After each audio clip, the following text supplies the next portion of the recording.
Hi there, this is Justin. Welcome to my quick demo of the Strategic Perspectives Business Leadership Simulation. I am going to run through some of the decision-making processes and the tech that we use in order to collect the decisions.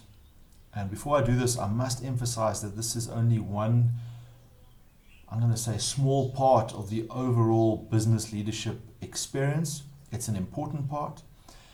You might call it the skeleton of the simulation, but please recognize that there is a great deal of flesh and sinew and muscle and organs and other parts to this that really make up the whole body of a business simulation. So for now, here are some of the business decision inputs. When delegates open up the software for the first time, they are asked to provide a name for their business. I'm going to go with Big Profit Motors, since we are in the motor industry and it's my intention to make lots of profits. So I'm going to save that, and then the software will automatically open into the first of the decision-making components, which is the marketing area of the business.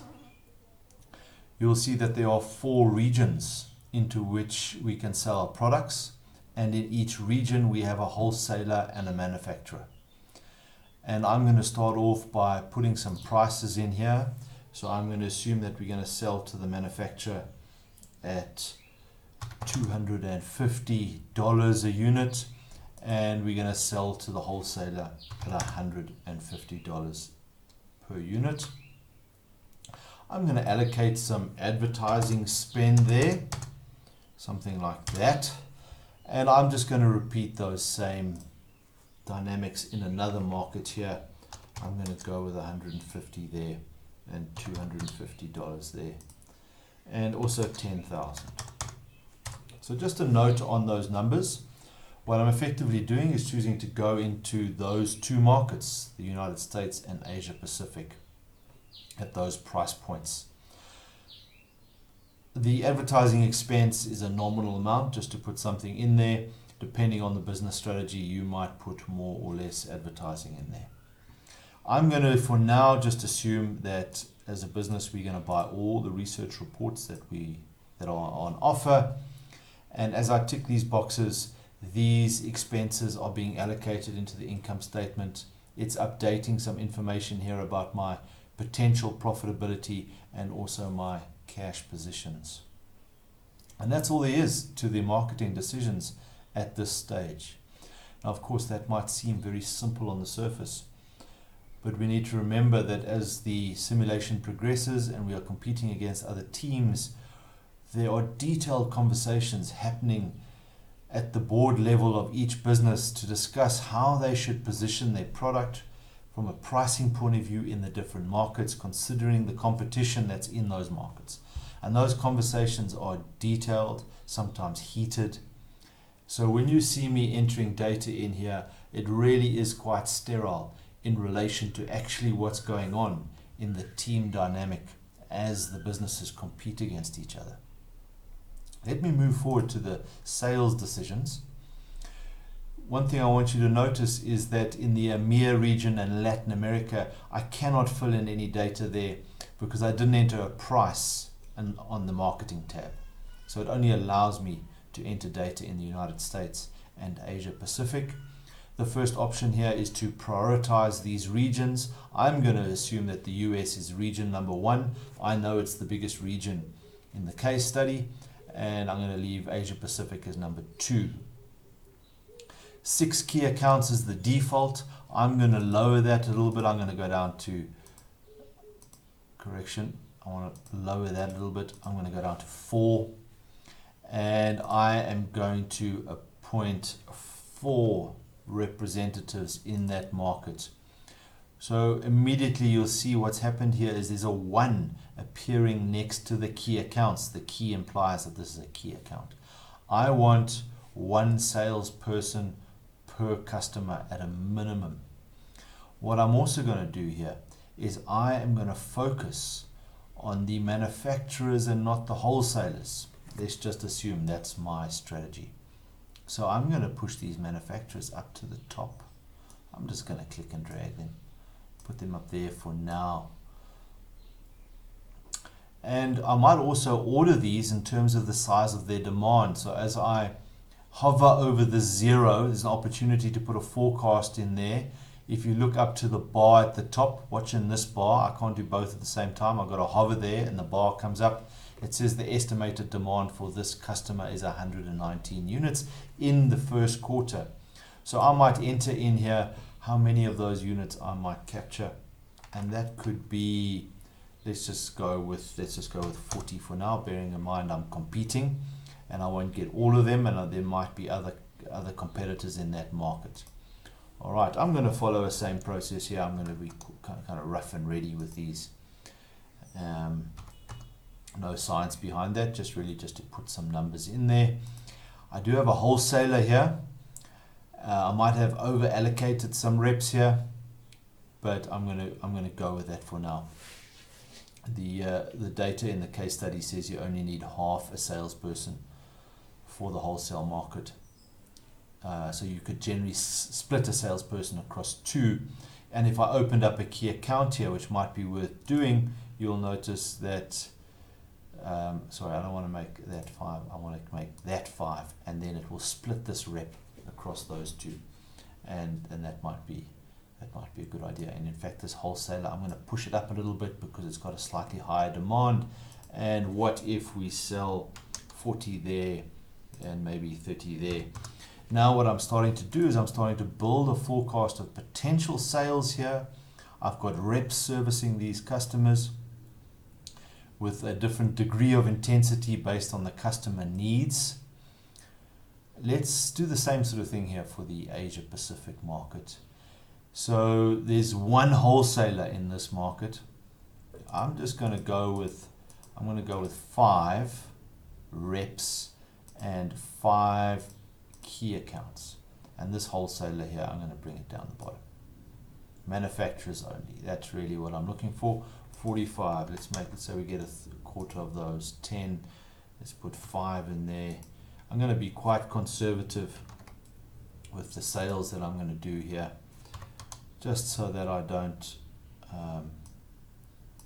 raise my expectations too much. Let's go with 10 there. All right. So we have allocated 1 sales rep per customer, key account customer here. And the data is telling me at the bottom that I have 6 sales reps over assigned. That's interesting. 1, 2, 3, 4, 5, 6, 7, 8, 9. That means I must have had 3 sales reps already on board when I started, and I have hired 6. Well, I haven't hired them yet, so let's hire them. And I'm going to do that. That message will go away. I've hired 6 sales reps. That is going to hurt my cash flow in the first quarter. Wow, we're going to have to think about how we cover those cash flow requirements as we hire those people and pay the headhunters to find them for us, etc. All right, so we are finished on the screen for now. We have allocated our sales reps. We've done some forecasting on expected sales.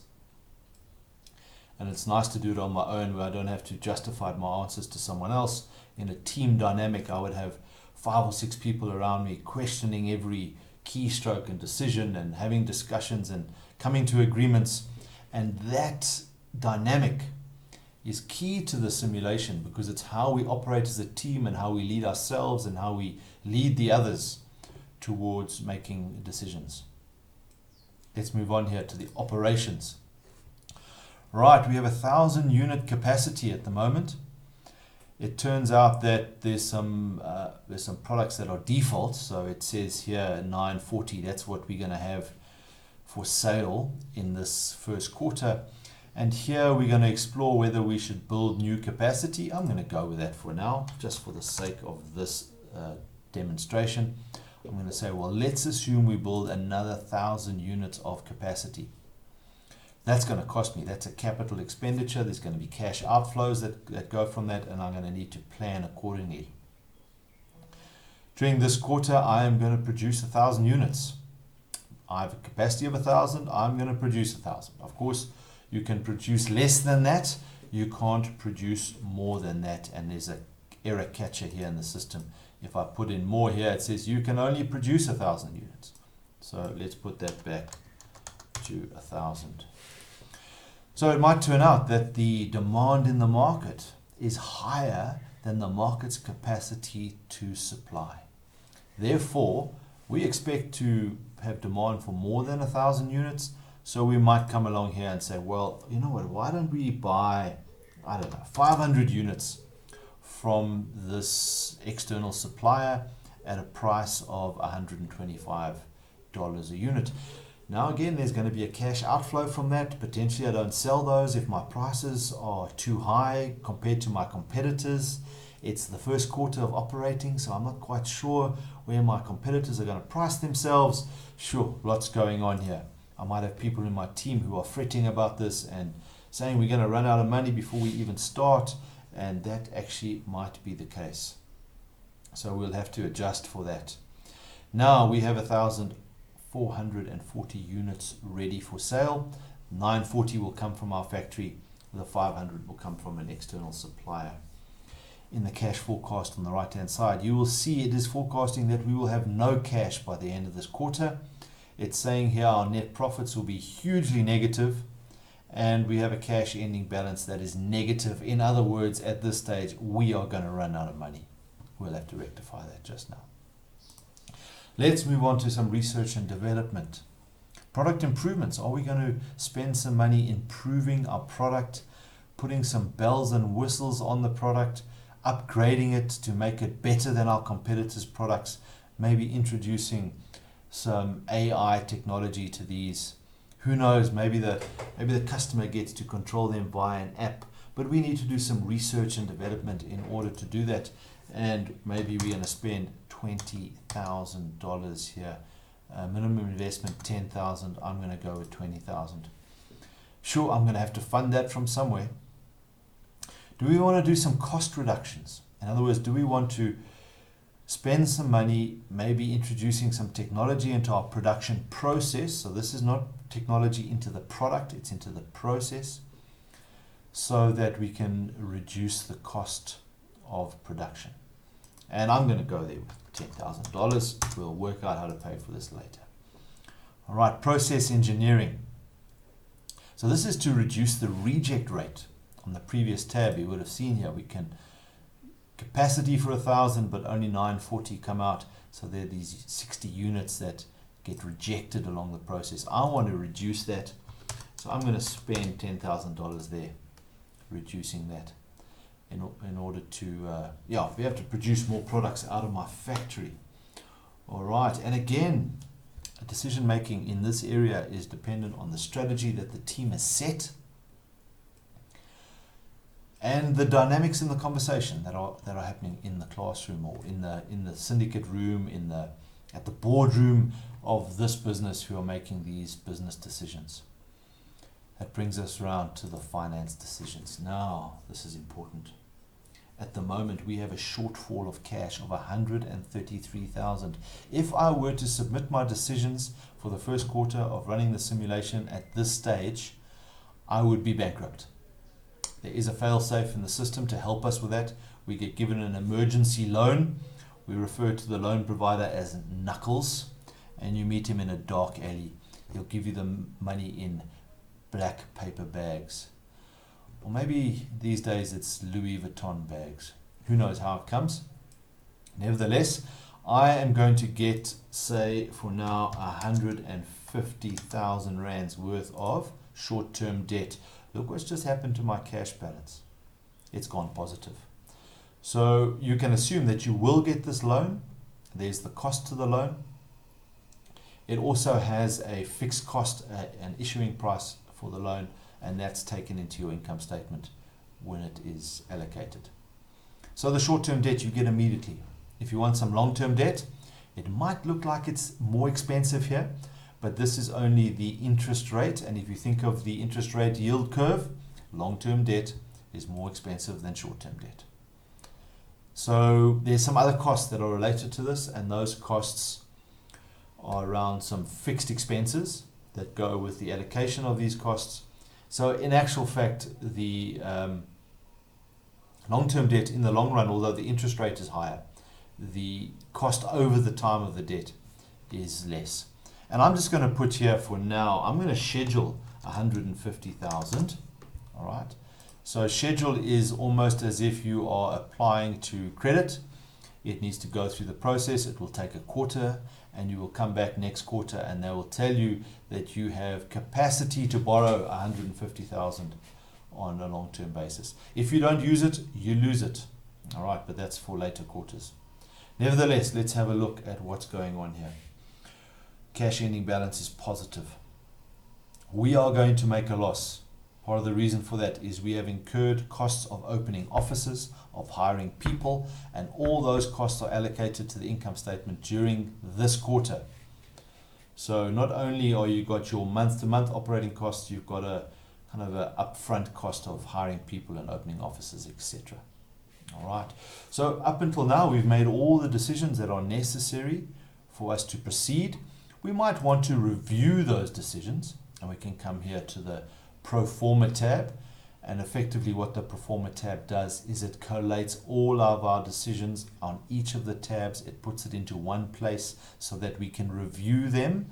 Quarter one forecasts, and you'll see here these were the forecasted sales that I expected to do from a marketing point of view. Here were the prices that I put in here. Here's my advertising. From a sales point of view, here the reps that I hired, total reps that I have, where they allocated into which markets. Down here at the operations will give me some information about how many units I'm producing, the finished goods that I'm buying, constructing new capacity, producing this quarter. Here's some research and development costs. Tell me some information about my unit variable costs and also about my reject rate. So it's just reporting back to us, really. And the last tab here, the finance tab, will tell us that we have this short-term loan and we've scheduled some long-term loan. And notice here in the problems tab, there is no need for a solvency loan. That's the knuckles bailout, because we have allocated some cash flow from overdraft in order to cover that. We are going to make losses. You can go and see your profits here and your cash flows and all those sorts of things. I'm not going to go into that now. But effectively, we are ready to submit our decisions. Of course, we can go back and we can review any one of these decisions at any time and change our mind if we choose. Next, decisions. We might want to report, we might want to print some decisions. So if we connect it to a printer, we can print some of these decisions at the end of the quarter. We often do that. We just print it to the desktop. We can view some reports here. We can come and look at the profit and loss statement for quarter 0. Well, really what that means is we haven't run the first quarter yet, and all it is going to do is it is going to tell us over here that our sales are all 0. There's our cash opening balance and some information about our operating cash flows. So that's more useful once you've run a few quarters and the results are produced, and you can go back and you can review those. Just out of interest, let's have a look at the demand forecast here. You can see the demand from the different regions and the customer demands. There's a total demand, and we would ask ourselves, what's the output in the industry? What's the supply? Is there a difference? Can we import some of these products from our suppliers, etc.? So I'm going to leave that there. Let's close the reports. A little calculator tool here if you want, and you can do some calculations here on screen if you think that's necessary. We're going to go to the submit button. Would you like to review the quarter 1 decisions? We've really just done that, and we might just say no there, and then it's saying, are you sure you want to submit? Gee, and at this stage you could change your mind and you could click cancel and you could go back and change anything you want. But we are going to submit. We're not going to review. Are we going to submit? Submit. And there it will say to you, stop. You have successfully submitted your decisions. Generally what that means, the decisions have been written to a USB, and then what happens is you take your laptop, which we use for the decision making, and the USB back to the plenary session, and where we process the results in order to complete the quarter. And then when you open this for the next quarter, what will happen is it would have rolled forward into quarter 2, and you'll be able to see the results from quarter 1. So there we go, quick and dirty overview of the decision dynamics in our business simulation. Thank you for listening, and I look forward to facilitating this simulation for you in the near future.